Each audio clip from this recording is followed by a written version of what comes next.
This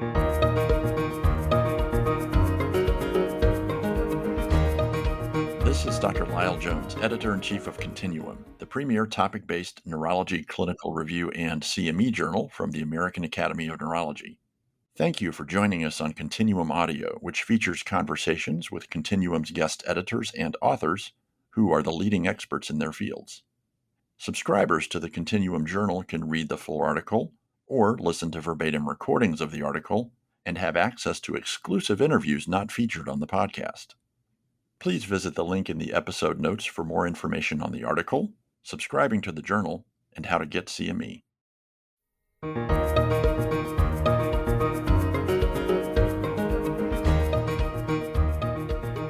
This is Dr. Teshamae Monteith. Today I'm interviewing Dr. David Geldmacher about his article on treatment of Alzheimer's disease, which appears in the December 2024 Continuum issue on dementia.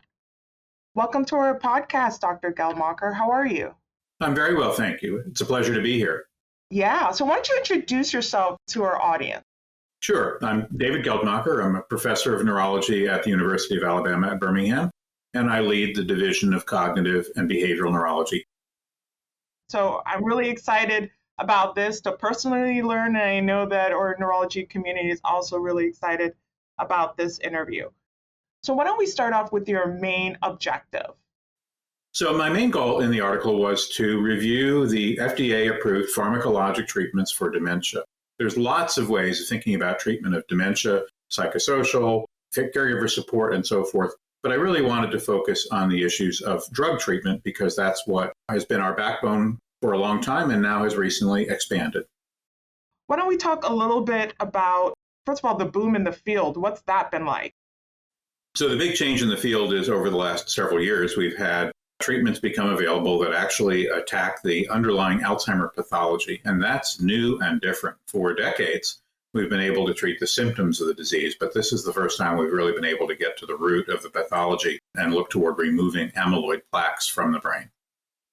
Let's step back a little bit and talk about the framework of diagnosis and how that leads into the therapeutic potential. I know you're going to dive into some of the biologics, but we should probably talk about the kind of holistic approach to considering the diagnosis. Sure. So, when someone comes to the clinic with memory complaints, our question we have to ask is this neurologic origin, a structural origin like Alzheimer's disease or vascular dementia? Are there complicating factors, the software issues of mood disorders and sleep disorders and pain that can all magnify those symptoms? The clinical reasoning is a critical part of that. But in Alzheimer's disease, typically the problems revolve around difficulty forming new memories of events and activities, of the episodic memory. And then it's often accompanied by changes in word finding and semantic knowledge. And those are the things that we look for in the clinic to really point toward an AD diagnosis. And then we support it with exclusion of other causes through blood work and identification of patterns of brain atrophy on MRI. And then most recently, in the last couple of years, we've been able to add to that molecular imaging for amyloid with PET scans, as well as most recently blood-based biomarkers for Alzheimer pathology. So it's really been a revolution in the diagnosis over these last several years. And when approaching patients or populations of individuals, there seems to be a real full spectrum with looking at the societal burden, the biological impact, of course, risk factors, primary prevention, and now this whole area of brain health and secondary prevention. How do you kind of tie all of this together when talking to patients and family members? Sure. So the approaches for brain health apply to everyone. In basically every clinic visit at our brain aging and memory clinic, we review lifestyle approaches to brain health, like regular physical exercise, healthy diet, cognitive and social stimulation. And those are fundamental to the approach to everyone, whether they have cognitive impairments that are measurable or not. These are all things that are good for our brain health. And then, focusing on the vascular risk factors in particular and working with the patient and their primary care team to ensure that lipids and blood sugar and blood pressure are all in good, healthy ranges and being appropriately treated.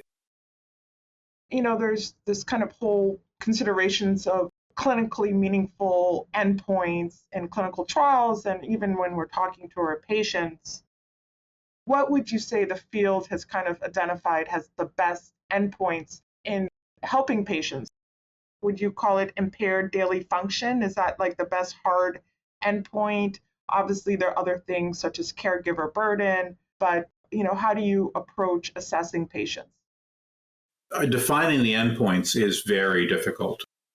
Typically, if we talk to patients and their families, they would like to have better memory or improved memory. How that applies in everyday life actually is daily function. And so we focus very much on daily function. And when I talk about our therapies, whether the symptomatic therapies or the new disease-modifying therapies, I really talk about maintenance of function and delays in decline or slowing of decline, helping to foster the person's independence in the activities that they have and be able to sustain that over the longer term. And when thinking about diagnosis, and we're going to get into treatments, but when thinking about the diagnosis, and of course it's full spectrum from mild cognitive impairment to moderate and severe forms of dementia, but who should have CSF testing and PET imaging? Obviously, these are invasive, somewhat invasive and expensive tests. Should all people that walk in the door that have memory complaints, how do you stratify who should have tests? I think about this in a big funnel, basically. And the starting point of the funnel, of course, is the person with memory complaints. Then there's that neurologic reasoning. Are these memory complaints consistent with what we expect from the anatomy of Alzheimer's disease, with atrophy in the hippocampus and temporal lobe? Do they have episodic memory loss or not? That first step is really trying to characterize, do the clinical patterns act like those of Alzheimer's disease or not? And then we follow the Academy of Neurology guidelines, looking for reversible sources of cognitive decline, things like B12 deficiency and depression, sleep disorders, and the like, and try to exclude those. We start with structural imaging with everyone, and MRI typically. That will help us understand vascular burden and patterns of atrophy, looking for things like mesial temporal atrophy or precuneus atrophy that are characteristic of Alzheimer's disease. If those things are all pointing in the direction of AD as opposed to something else, then typically before moving on to CSF or PET scan, we will use blood-based biomarkers, which are one of the big changes in the field in the last year or so. And there are now multiple panels of these available. The downside is they are typically not covered by insurance. On the other hand, they can really help us identify who is likely to have a positive PET scan or positive findings on CSF. Start to provide that counseling and information to the patient before they get to those more definitive tests. We can push people in the other direction. We can say your blood-based biomarkers are negative or do not indicate AD is the most likely source of your condition now, so let's treat other things. Let's see what else we can focus on. The blood-based biomarkers are now, in our clinic at least, the critical choke point between the routine workup that we've always done on everyone and then the more advanced workup of proving amyloid pathology with CSF or a PET scan. How sensitive are those blood biomarkers and how early are they positive? The sensitivity is generally pretty good and in the 90+% range on average. And it depends on which panel and, as you point out, when in the course of symptoms they're done. We know that they become positive in pre-symptomatic or asymptomatic people. We're using these kinds of markers to screen people for prevention trials. So I think when someone is symptomatic, they're a good indicator of the presence or absence of AD pathology. Now, that doesn't mean the AD pathology is the sole cause of their symptoms, and so we still need to think about those other things like sleep and mood and so forth, but they do point us in the direction of Alzheimer's change. So why don't we talk about some of the more standard older treatments, and it's also important to leave with kind of some rational approach to when do we start and what should we be counseling our patients on. So why don't we start with the older acetylcholine esterase inhibitors and then some of the MDA, I guess there's only one receptor modulator. So I've been really fortunate in my career, span the time from the first of those symptomatic agents reaching the market in 1993 to seeing the disease-modifying drugs enter the market now. I think most neurologists actually have entered practice after those clinical trials of the cholinesterase inhibitors were published. So one of my goals in this article was to review that primary data and what can we expect from those symptomatic drugs. We know that they are inconsistently effective in mild cognitive impairment, and the Academy of Neurology guidelines says there is not strong evidence to use them in mild cognitive impairment. But in mild AD and beyond, the cholinesterase inhibitors provide meaningful benefits. They delay decline, they can delay nursing home placement, they reduce overall costs of care. So I think they provide real value. So in the article, I have reviewed what the data look like on those. My approach is to start with oral donepezil at 5 milligrams and increase it to 10 in everyone who tolerates the 5. If, for whatever reason, the oral donepezil is not well tolerated, I'll switch to transdermal rivastigmine to help improve tolerability. There are very few head-to-head comparisons, but nothing suggests that one of the cholinesterase inhibitors is superior to the other for clinical outcomes, and there's no evidence to support conjoint use of more than one at a time. Should someone be showing decline then on typical cholinesterase inhibitor therapy, and people will, it's often delayed, but the decline will reemerge, then I will add the NMDA receptor modulator, memantine, and titrate that up to full dosing, either 10 milligrams twice a day for the conventional release, or 28 milligrams extended release. And at that point, we're sort of on maximal pharmacologic therapy for Alzheimer's disease. These agents can provide some benefit in other conditions. They're off-label, except for Lewy body disease, where rivastigmine is labeled. But they can provide benefit across different conditions. And there's some preliminary data, for instance, of cholinesterase inhibitors being helpful in vascular cognitive impairment. So I will use them, but I expect the greatest response when someone really does follow the patterns of Alzheimer's disease. And you have a great chart, by the way, and nice figures looking at some of the meta-analyses on cognitive outcomes as well as functional outcomes. So thank you for that. In general, all of those tables favor treatment over placebo in the domains of cognition, daily function, neuropsychiatric symptoms. And it's that consistency of result that lets me know that we really are seeing a drug effect with that. It's not or a class effect with those, that we really are helping our patients. It's not like some studies are positive and some are negative. They are very consistently positive. Small magnitude, but consistently positive. And I know we have a lot of patients coming in where at least their caregivers are complaining about agitation, and sleep is also a problem for others. And right. So how do you help that patient? I know you have a good algorithm that also you included in your article, but why don't you summarize how we should approach these symptoms? Sure.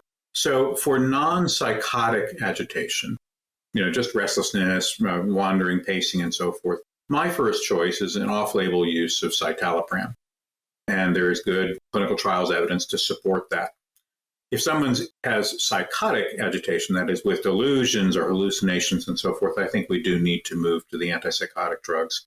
And the one drug that is now approved for treatment of agitation in Alzheimer's disease does fall into that antipsychotic category, along with its various black box warnings, and that's brexpiprazole. For many of our patients, getting coverage for that agent is difficult. It's not on many formularies. So it is something I progress toward rather than start with. Similarly, for sleep, there is one approved agent for sleep. It's a dual orexin agonist, and it shows effectiveness, but can have some negative cognitive effects. And so I tend not to start with that either. My first choice when sleep is the primary issue for our patients with dementia is trazodone. And there are some small limited studies for its off-label use to enhance sleep. And safe, inexpensive, often effective, and therefore it's my first choice. So now let's get into the big conversations that everyone is having. Let's talk about the newer disease-modifying anti-amyloid therapies. Give us a summary dating back 2021, probably we can hold the preclinical work, but let's talk about what is available to our patients. Sure. And the development of anti-amyloid therapies goes all the way back to 1999. So it's a pretty long course to get us to where we are today. Yeah, that's why I limited that. With that first approved agent with aducanumab in 2021, it received a limited or accelerated approval in FDA parlance. These agents, the aducanumab, lecanemab, and donanemab, all approved, are known to remove amyloid pathology from the brain as measured by CSF and or by PET. They are amyloid-lowering therapies, often called disease-modifying therapies. And across the agents, there's some variable results, but if we look at the two with full approval, lecanemab and donanemab, they slow clinical progression by 25 to 35% on average. And that's measured by either cognitive measures or global measures or composite measures, but it's pretty consistent in that range of about 1/3 slowing. That makes it really difficult to discern in an individual patient, though, because there's so much variability in the progression of the disease already that it can be difficult to tell in one person that these drugs are working. They're also complex to use. So there's a qualification process that involves MRI to exclude things like high tendency toward hemorrhage. It includes genetic testing for ApoE4 status to help us understand the risk for complications. And then once monthly or twice monthly infusions with standardized schedule for MRI scanning. So there's a lot that goes into managing these agents, and they are expensive, and we don't yet know their cost effectiveness. The cost effectiveness of the cholinesterase inhibitors was questioned when they first came out back in the 1990s. And it took 5 or 10 years to really understand that they provided benefit to society and to individuals in those domains of quality of life and return on investment. And we're still learning about that with the disease-modifying therapies. So 2 questions. One, the case that you presented was an individual having symptoms and kind of voiced their desire to be on these therapies. So people are going to be asking, coming to clinic asking.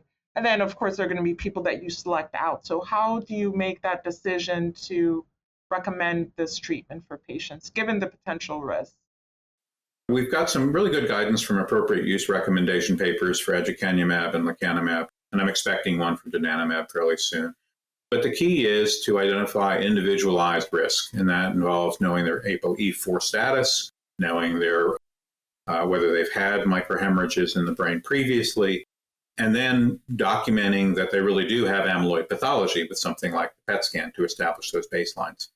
I talk to people about the burden of twice monthly infusions, or now with donanemab once monthly infusions. And for instance, for someone who's got a working caregiver, getting to an infusion center twice a month can be a significant burden.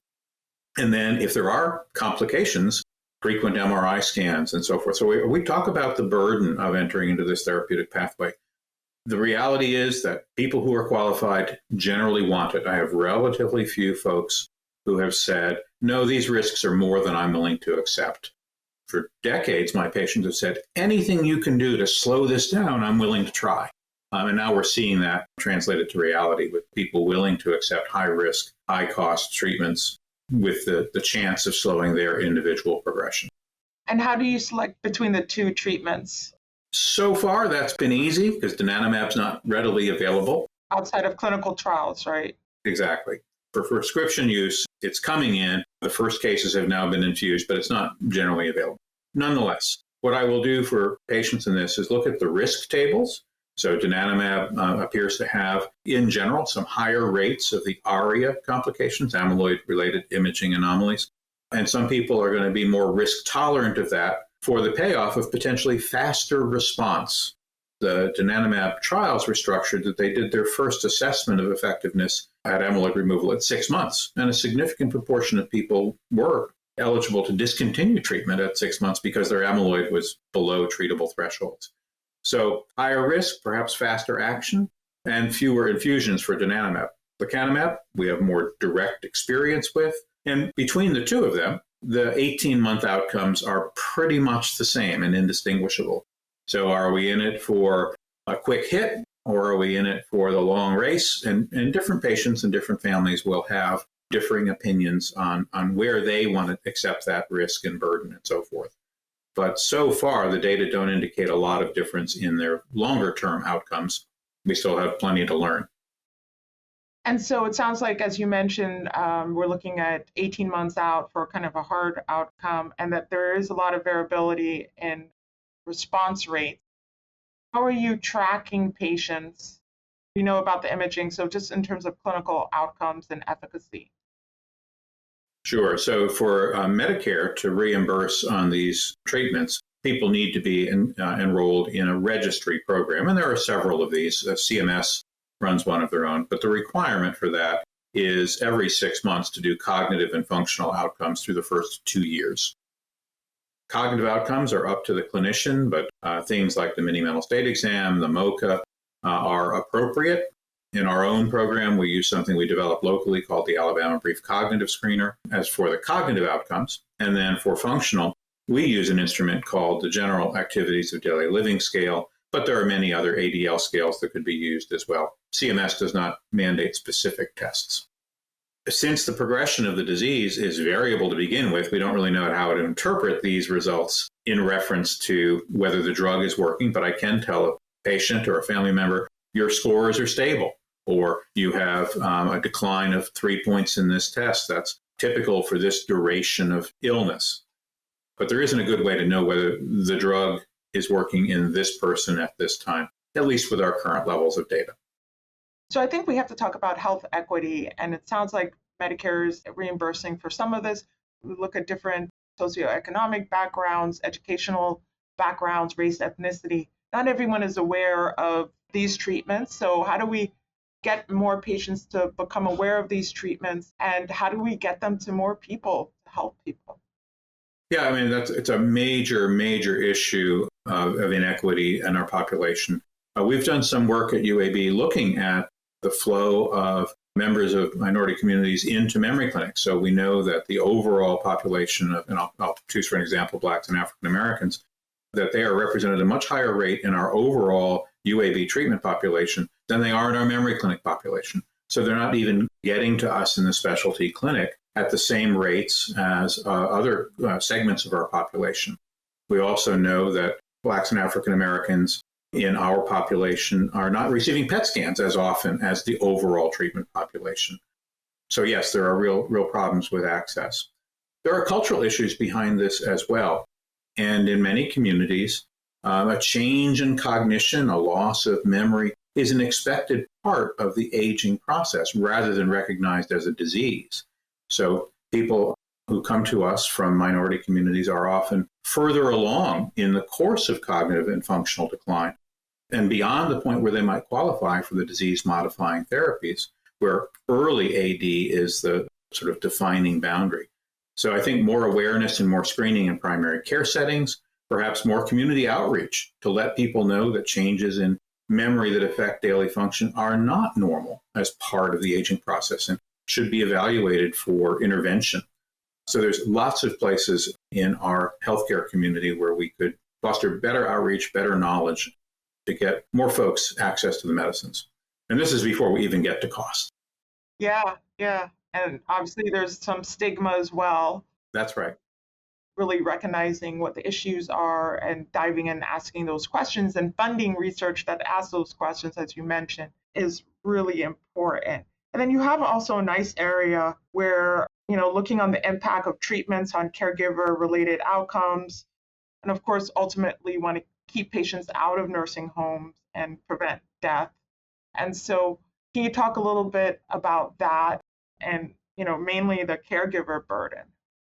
So my research in that area goes back a long way now, but I learned early in the course of therapy that many times the outcome that the family is noticing for symptomatic therapies is not a change in the patient's memory per se, but that there is less work involved in the caregiving. Less time is spent in direct caregiving roles. The patient may shadow less, and because they have better independent cognition.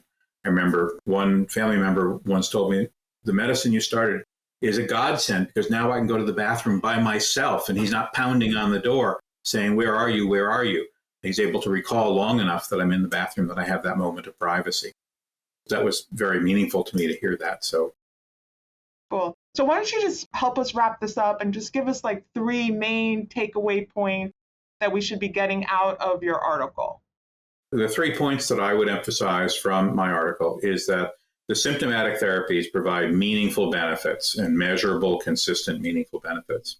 The second is that those benefits extend beyond things like cognitive test scores and into things like caregiver well-being and maintenance of independence in the home environment. And the third is that the disease-modifying therapies are an exciting opportunity to modify the pathology, but we still are learning about their cost effectiveness and their long-term benefit, both to individuals and to society. But the only way we're going to learn that is by using them. And that was the experience that we gained from the symptomatic therapies, as it took use in the community for years before we really began to understand their true value. Thank you. That was excellent. And I put you on the spot too. No problem. Again, today I've been interviewing Dr. David Geldmacher, whose article on treatment of Alzheimer's disease appears in the most recent issue of Continuum on Dementia. Be sure to check out Continuum audio episodes from this and other issues. And thank you to our listeners for joining today.